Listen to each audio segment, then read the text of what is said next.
आप अपनी विधानसभा के लोगों को क्या गारंटी देते हैं? लोगों को उम्मीद ही खत्म हो गई सिस्टम से। बीजेपी के अंदर थोड़े से दिन में ही देखो, राजनीति में उठापटक चलती रहती है। अगर आप चुनाव जीतते हैं इन केस तो क्या इम्प्लीमेंटेशन करेंगे? जनता से जो मैंने वादे किए हैं मैं पूरे तरीके से उस पर खरा उतरूंगा। गहलोत सरकार के 5 साल को कैसे देखते हैं? 11 पेपर, 26 लाख युवाओं के साथ में धोखा। इतने सारे दिग्गजों के बीच में आप चुनाव लड़ रहे हैं, युवा फेस हैं। बढ़िया हो, ये हमको जो रिजल्ट रहे वो ऐतिहासिक रहे। रविंदर भाटिया अचानक से बीजेपी से चले गए, विचार क्या है आपका? कि हमेशा में एक विचारधारा में जुड़े रहे, विद्यार्थी परिषद में कार्यकर्ता हूं। अभी मानते हैं राष्ट्र प्रथम की भावना को, राष्ट्र हित की बात? हमेशा से राष्ट्र प्रथम है। शिव से चुनाव लड़ रहे हैं, आराध्य भी शिव है आपके? बिल्कुल आराध्य शिव है, बाबा गरीबनाथ जी हैं, जिनके आशीर्वाद के साथ में मैं चुनाव लड़ रहा हूँ। आपका आइडियल किसे मानते हैं आप, आदर्श किसे मानते हैं? अटल बिहारी जी। सचिन पायलट और गहलोत के हाथ मिले, दिल मिले नहीं मिले, हाथ मिलते हुए नजर आ रहे हैं। दिल मिलना चाहिए, हाथ मिलना चाहिए, राजनीति है, सब चीज़ें जायज। नमस्कार, इस वक्त हम बाड़मेर की शिव विधानसभा में हैं।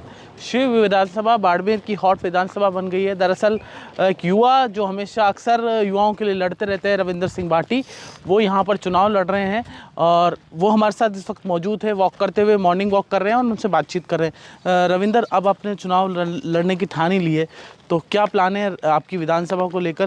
कांग्रेस गारंटी दे रही है 7, आप अपनी विधानसभा के लोगों को क्या गारंटी देते हैं? मैं आपको बताना चाहूँगा कि आज़ादी से लेकर अभी तक मेरा क्षेत्र मूलभूत सुविधाओं के लिए तरस रहा है। यहाँ पे कोई ऐसी चीज़ें नहीं हुई जो वाकई ज़रूरी थी।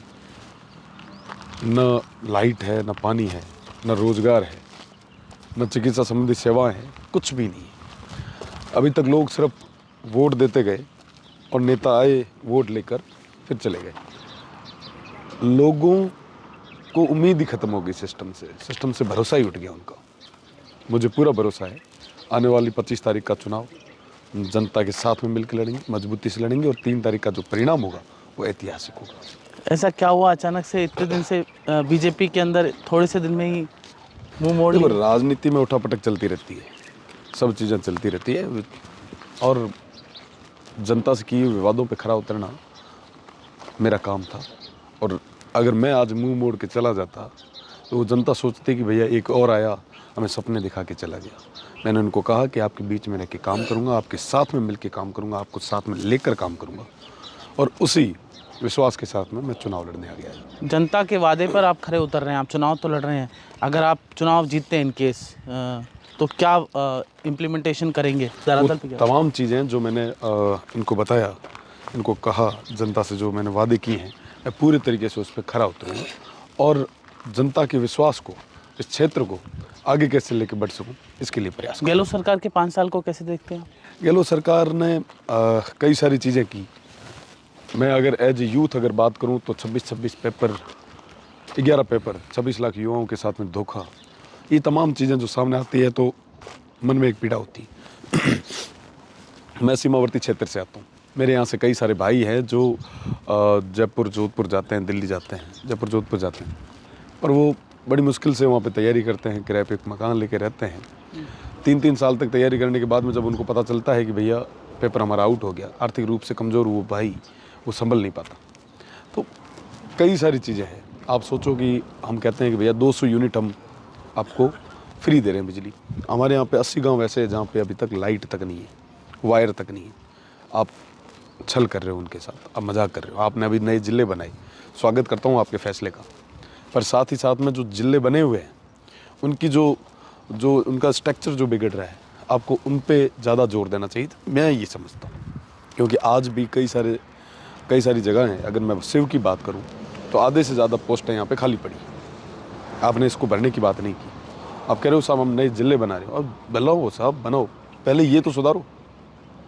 कहीं वह कि साहब जब पहले रंगा बनावे नहीं, पहलो माड़ो बनावे, पचा ऊपर लो साहब, ऊपर बनाओ। अरे तो पहलो तो सही कर लो, स्ट्रक्चर धरातल ही सही नहीं है।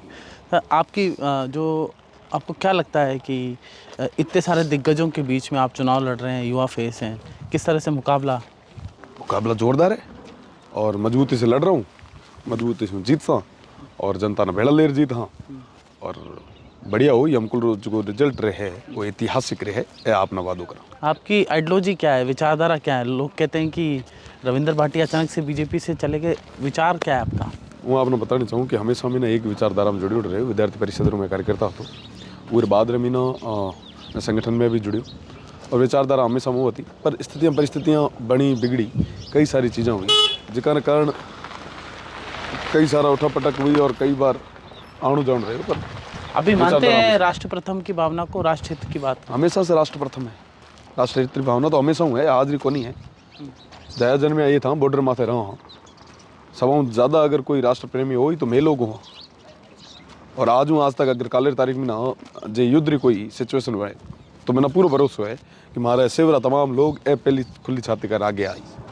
दूसरा तो जयपुर में ना दिल्ली तक तो पहुँची, पर ये तरह लोगों में ना राष्ट्रीय हित भावना हमेशा हुआ है। शिव से चुनाव लड़ रहे हैं, आराध्य भी शिव है आपके? बिल्कुल आराध्य शिव है, बाबा गरीबनाथ जी हैं, जिनके आशीर्वाद के साथ में मैं चुनाव लड़ रहा हूँ और मुझे पूरा भरोसा है वो मेरी लाज रखेंगे आने वाले चुनाव में। मुझे आपका आइडियल किसे मानते हैं आप, आदर्श किसे मानते हैं? अटल बिहारी जी को। क्यों? सबसे बड़ी चीज़ की साफ सुथरी राजनीति का एकमात्र चेहरा जो पूरे भारत में था, पक्ष हो चाहे विपक्ष हो, सबको साथ के लेके चलने की जो उनकी कला थी वो वाकई अद्भुत थी। और तमाम नेता आज आप कई सारा किरदार देखता हो, पर उहाँ जड़ो किरदार कभी को नहीं। एक बार फिर कल तस्वीरें सामने आई, सचिन पायलट और गहलोत के हाथ मिले, दिल मिले नहीं मिले, हाथ मिलते हुए नजर आ रहे हैं। सचिन पायलट के बारे में आपके क्या विचार? देखो साहब, राजनीति में संवाद रहना चाहिए, राजनीति में उठा पटक रो दौर आ है और आपने धैर्य बेड़ो काम करना पड़े। और जीवन में कई सारा उठा पटक आए, पर वो मजबूती में डट मुकाबलो कर रहे हैं। ठीक है, दिल मिलना चाहिए, हाथ मिलना चाहिए, राजनीति है, सब चीज़ें जायज़ नहीं, सचिन पायलट के को किस तरह से देखते हैं कि वो भी युवा हैं, उन्होंने भी संघर्ष किया है, जिस तरह से आप एक छोटी उम्र से कर रहे हैं वो भी कर रहे हैं, उनको किस तरह से मानते हैं? देखिए सब मेहनत तो कर ही रहे हैं, सब मेहनत कर रहे हैं, मेहनत कौन नहीं कर रहा, हर एक आदमी मेहनत कर रहा है, चाहे किसी भी विचारधारा में कोई क्यों नहीं हो, बिना मेहनत के कुछ नहीं होता। जनता वोट उसे देगी, भरोसा उस पर जताएगी जो मेहनत करेगा। राजस्थान के लिहाज की बात, राजस्थान की बात करें तो सबसे ज़्यादा युवा वोटर्स हैं, तो पॉलिटिकल पार्टी युवाओं को इतना मौका नहीं दे रही, उस पर आपका क्या कहना है? हकीकत तो यह है कि साहब युवाओं ने नाम तो राजनीति संबंध करनी है, पर युवाओं ने आगे नहीं आने देना है, क्योंकि अगर वो आ गया तो डबल स्पीड में काम कर ले है, कोई ढंगरा काम कर ले है, विकास रो काम कर ले, प्रगति रो काम कर ले, उन्नति रो कर ले, नई चीज़ों ले राजा है। आज के टाइम में कई सारे नई चीज़ें जो एंटरप्रेन्योरशिप वगैरह वगैरह वगैरह वो सब चीज़ें आगे ले राजा है। तो जितना भी ऊपर भी थोड़ा लोग है वो लगे कि ऐसा हमारी ज़मीन खोस ली। तो आपको ऐसा लगता है कि राजनीति में लेग पुलिंग ज़्यादा होती है, टांग खींचने की काम ज़्यादा होता है? तो ये लगने की ज़रूरत ही नहीं है, सबको पता है होती है और होगी, आज भी हो रही है, आगे भी होगी। बस ये है कि जो मजबूत है, जो जनता के बीच में रह रहा है, वो जनता की सेवा करे, जनता उसके साथ में होगी और जनता उसको आगे बढ़ाएगी। रविंद्र, आप इतना अच्छा बोलते हैं, क्या कोई पॉलिटिकल क्लासेस लेते हैं, बोलने की क्लासेस लेते हैं क्या? क्योंकि युवा मैं देख रहा हूँ सोशल मीडिया पे है कि यही बात है, दिल में ना उठे कोई चीज़ दर्द हो जो को शब्दा में ना आगे रखना। बाकी ये कोई पॉलिटिकल क्लासेज को नहीं है, महागुटे तो वकालत करी है, वकील हूँ। ठीक है, जनता की बात है, जनता बीच में रह कर। अब शिव की जो समस्याएं हैं, मूलभूत आवश्यकताएं हैं, आज़ादी का अमृत महोत्सव हम मना रहे हैं, लेकिन मूलभूत आवश्यकताएं भी अभी पूरी नहीं है। बाड़मेर के सीमावर्ती इलाकों में पानी तक भी नहीं है कई जगह, उसको लेकर आप कैसे चैलेंज मानते हैं? सबसे बड़ी चीज़ की इतना टाइम में ना जो 50-60 साल में ना जो व्यवस्था बिगड़ी रही हुई ना, एकदम में ना लाइन मत लानी एक मोटो टास्क है, पर बिना भरोसा है मैं कोऑर्डिनेट कर और जयपुर दिल्ली में नाम कहाँ कर काम कराना है, हमारे यहाँ लोगों ने पानी के कर पहुँचाऊँ, ये काम मैं बहुत बढ़िया तरीके में कर लें। आपके एक विधायक हैं, वो 7-8 बार जीत गए हैं, वापस से ताल ठोक दी है, क्या लगता है? बढ़िया है, लड़ना चाहिए, मुकाबला होना चाहिए, बिना मुकाबले लड़ाई की काम है, और मुकाबला रोचक वजह से लड़न रो भी। आप मुकाबला किससे मानते हैं? देखो साहब, मैं तो नंबर 1 की लड़ाई लड़ रहा हूँ, नंबर 1 पे हूँ और आगे भी रहूँगा और मजबूती से जीत के दिखाऊँगा। और साथ ही साथ में बाकी सब जितने भी मेरे प्रतिद्वंदी हैं उन सभी को मैं शुभकामनाएं देता हूँ, मजबूती से लड़ो, ये तो कबड्डी है, 25 तारीख तक जम कर लगा। रविंद्र भाई, भीड़ तो बहुत जुट रही है, लेकिन आपके विरोधी ये आरोप भी लगा रहे हैं कि बाहर के भी कुछ छात्र आ रहे हैं यहाँ पर, इस पर आपका? तो लगाउन दे विरोध की फर्क पड़े, करण दूंगा ना, आरोप प्रत्यारोप चलता रहे। और रही बात दूसरी, भीड़ जुट रही है, वो भीड़ नहीं है, वो मेरी जनता है जो आशीर्वाद देने के लिए आगे आ रही है। बिल्कुल, आपकी जनता आशीर्वाद देने के लिए आ रही है आगे। अब जो चुनाव है बड़ा रोचक हो गया है यहाँ का, तो क्या लग रहा है आपको, क्या स्थितियाँ परिस्थितियाँ बन रही है? स्थितियाँ परिस्थितियाँ अपने पक्ष में बन रही है, अनुकूल बन रही है। लोग चाह रहे हैं कि इस बार हम व्यवस्था परिवर्तन करें और रविंद्र को आगे लाएं। बेरोजगारों के मुद्दे पर फिर भी उठाते रहेंगे आपने जिस तरह से उठाए थे पहले भी उठाते आए हैं, आज भी उठाएंगे और आगे भी उठाएंगे। और रही बात दूसरी कि सब हमारा युवा है, यार बड़ी मन निकाल दी यार, सुख दुख में ना अगर उनके काम आ सका तो बिल्कुल पूरे तरीके में ना ईयर वास्ते आगे आई। इस सीमावर्ती इलाके में मेन समस्या क्या लगती है आपको? सीमावर्ती इलाके में ना, जब मैं पहले बताया आपना, एजुकेशन, लाइट, पानी, रोड्स, हेल्थ सिस्टम, लगभग सब चीज़ां जो को एक सोसाइटी में ना होनी चाहिए, वो सब ये जगह ज़रूरत है हमारी। और अजा तक यहाँ लोगों ना मिली को नहीं है। ये मैं नहीं कह रहा, ये जनता कह रही कि साहब भैया एक बार इसको वोट देते हैं, एक बार उसको देते हैं, सब राज में रहते हैं, पर राज के आनंद लेके घर पे चले जाते हैं। जीतने के बाद कोई मेरे पास आता नहीं है, हमारे पास आता नहीं है ना। जनता को वो कहते हैं कि भैया क्या हाल चाल कैसे, कुछ भी नहीं। नहीं, आपकी गारंटी क्या है? आप जनता आपको वोट क्यों? मैं तो आपके सामने बोल रहा हूँ, ऑन रिकॉर्ड बोल रहा हूँ। आप तो नोट करवा दीजिए, अगर कहो तो मैं खाली पन्ने पे साइन करने के लिए तैयार हूँ। भैया मैं करवा के दूंगा, इसमें कोई क्या करवा के देंगे? वो तमाम मूलभूत सुविधा इनको मैं दिलवाऊंगा जिनसे ये वंचित है, जिनके लिए संघर्ष कर रहे हैं, जिसके कारण इनका सिस्टम से भरोसा उठ गया है। वो तमाम चीज़ें हमारे यहाँ से हमारी यमीना साहब विधायक जीत जावे, वो सदन रमीना लारे बैठ वो बस यहाँ खार पाछा आवे, सब ये तरह लोग जाने कि भैया ग्योड़ा है, कहीं न कहीं ले रहा है। वो कहे साहब हमको कौन अगले बजट में अगला करते वो 5 साल निकाल दे, और जनता बेचारी वहाँ ठगी से महसूस कर बैठ जावे। अगली बार कहे साहब हमको चलो ये मौका दे दो, अगली बार वही दे दो। यहाँ करता एक बार मौका देता गया और मारो ये तरह क्षेत्र बटो। अशोक गहलोत कह रहे हैं हमने बहुत कुछ दिया है, 500 रुपये में सिलेंडर दे रहे हैं, चिरंजीवी योजना दे रहे हैं। आपके पास क्या, आपके पिटारे में? चिरंजीवी योजना की मैं बात करूँ आप ना, तो हमारे ये जगह इस क्षेत्र में ना हॉस्पिटल में डॉक्टर्स को नहीं है, नर्सिंग स्टाफ तक को नहीं है ना। और प्राइवेट हॉस्पिटल वाला है जो चिरंजीवी नाम है धोखाधड़ी करे।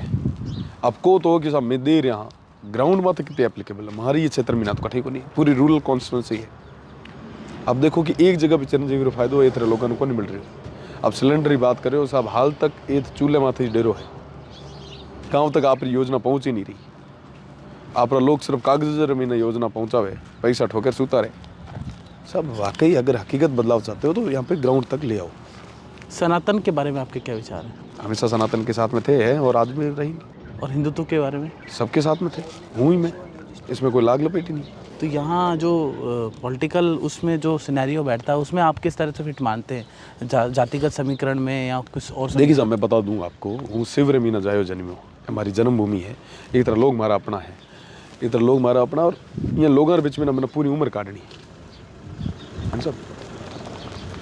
जातिगत समीकरण वगैरह परिवार में ना कभी जाति और भेद को देखिए।